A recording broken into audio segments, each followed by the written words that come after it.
Te veré en París. Era 24 de septiembre. Pero no el mismo 24 de septiembre. Aunque cuando me dormí no habían transcurrido más de 13. Ahora habían pasado ya 20 años. Y era París. El lugar de la cita, bajo la Torre Eiffel. Y luego quizás un paseo por el Sena. Todo podía pasar. La tarde europea comenzaba a caer. Los parisinos con aire indiferente y los turistas extasiados por todo dándole vuelo a las cámaras, con gran cantidad de baguettes, que seguramente nunca probarían, y recolectando anécdotas para tener algo más que contar de regreso a casa. Todo podía pasar. Sí, todo podía pasar. Hasta que ella, Argelia, asistiera a una cita que, a decir verdad, no recuerdo si la hice, pero era París, ¿no? Y habían pasado exactamente 20 años.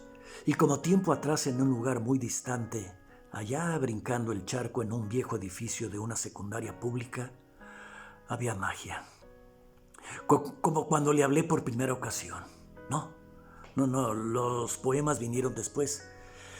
Pero en esa tarde, casi noche, debí haberle hablado de París. No estoy diciendo que lo hice, pero debí hacerlo. Pactando la infantil promesa de vernos ahí, bajo la Torre Eiffel, 20 años después. Suceda lo que suceda. Claro que pude haber escogido Venecia, Londres, Madrid, Nueva York. No, Nueva York no. Nueva York no. Pero en ese entonces para mí París era poesía, era magia, era romanticismo, era Argelia. Y Argelia lo era todo. Así que se queda París. Ya entrada la noche, cerca de las 8, debí tomar la olvidada y oxidada por añadidura bicicleta y encaminarme a la secundaria para ver a los estudiantes, como nosotros hace 20 años, salir de la escuela. Mientras pedaleaba sin encender las luces, inservibles por el paso del tiempo, cuidándome de los autos y de los rateros, mucho más abundantes ahora, pensaba en ella, en París, en los larguísimos 20 años, en la estropeada rodilla, en los cigarros que no debí fumarme, y en que esta vieja bicicleta y su dueño ya no son lo que eran. Al cruzar por el jardín cercano a la escuela, volví a contemplar los enormes árboles, eucaliptos creo. Habían estado ahí 20 años antes, habían permanecido estos 20 años y seguramente seguirían 20 años después. Tal vez más altos, probablemente más gruesos, pero sin que yo pudiera distinguirlos. Llegué a la puerta, bajé de la bicicleta, la recargué y subí a una pequeña valla de protección vial que antes no estaba. Vi salir a los muchachos con el escándalo de siempre, pero con otras ideas, otros sueños, otra misión y otro destino. También los vi alejarse uno a uno en los autos de la familia, en pequeños grupos rumbo al metro o hacia las paradas del camión, o como yo lo hacía, en solitarias caminatas hacia la casa que no estaba distante. Cuando casi todos se hubieron alejado, observé la fachada de mi escuela. ¡Ay, cuántos cambios! ¡Cuánto tiempo! ¡Cuánto tiempo, Dios mío! Aspiré fuertemente para sentir lo que fue para mí un hogar. Vi también la luz medio encendida de nuestro salón como una promesa aún no cumplida. En fin, bajé la reja, monté mi bicicleta para irme a casa cuando la descubrí a ella al otro lado de la calle, observándome con sus hermosos ojos claros. Seguía delgada y usaba un suéter blanco cerrado. Era la misma de siempre, aunque sin el uniforme. Cargaba una bolsa de papel de estraza con una baguette, como si fuera su hijo. Impulsándome solo con un pie sobre el húmedo asfalto, crucé la calle arriba de la bicicleta entre rechinidos. Le sonreí Y aunque parezca increíble, ella también me sonrió. Lo siento, no pude ir a París, le dije sin saber qué quería decir en realidad. No hay problema. Además dicen que en otoño hace frío. Me respondió suavemente. Volví a sonreírle y sin decir más comencé a arrugar la nariz. Ella me preguntó que por qué lo hacía y yo tramposamente le contesté: ¿qué? ¿A hacer qué? Esto, me dijo mientras señalaba su nariz arrugándola. ¡Bravo! Lo había conseguido después de 20 años.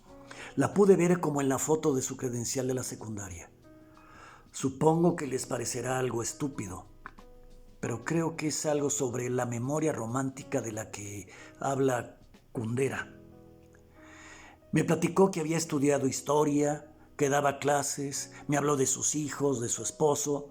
Yo le conté de Iliana, también de Annette, y aunque yo estaba muy feliz de verla, comprendí también que París aún estaba lejos. En un momento vio su reloj y me dijo apresuradamente que tenía que volver a casa, que solo había ido a comprar el pan para su familia. Yo asentí con la cabeza y me ofrecí a acompañarla hasta su casa. En este punto estaba confundido sobre si seguía habilitando su casa, su antigua casa, por lo que solo caminamos juntos una calle. Encadené la bicicleta y subimos al puente del adiós. Yo sabía que ella debía bajar sola y yo debía regresar por donde vine, desandar lo andado.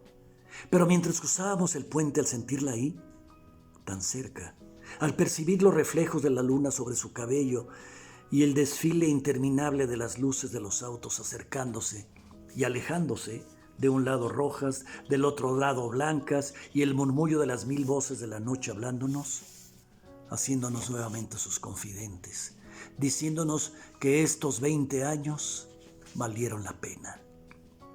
Finalmente se despidió, aunque esta vez sí pude estrechar su mano extendida. La vi bajar las escaleras con su bolsa de pan. Podríamos ser los mismos, quién sabe. Al verse alejada sobre el prado marchito para cruzar hacia la luz de la iglesia, me acerqué al barandal y le grité: ¡te veré en París! Volteó y con una sonrisa franca me respondió: hoy, dentro de 20 años, en París. Me quedé un momento observándole alejarse hacia su casa, frente a la iglesia, a la panadería, al puesto de tacos, hasta perderla de vista. Aspiré una vez más la noche y regresé sobre mis pasos nuevamente, proyectando mis luces blancas y rojas al mismo instante. ¿Pero qué más da? Ahora tenía algo más que hace 20 años, ¿sí? Bajé las escaleras, desencadené la bicicleta y bajo la luz de los faroles me encaminé a casa. Sí, en algún lugar existía aún la magia. En algún lugar del tiempo coincidiríamos y después de todo, ¿qué importaban el óxido, las luces descompuestas, la rodilla? Después de todo, era una hermosa noche para pasear por París. Y todo, absolutamente, todo podía pasar.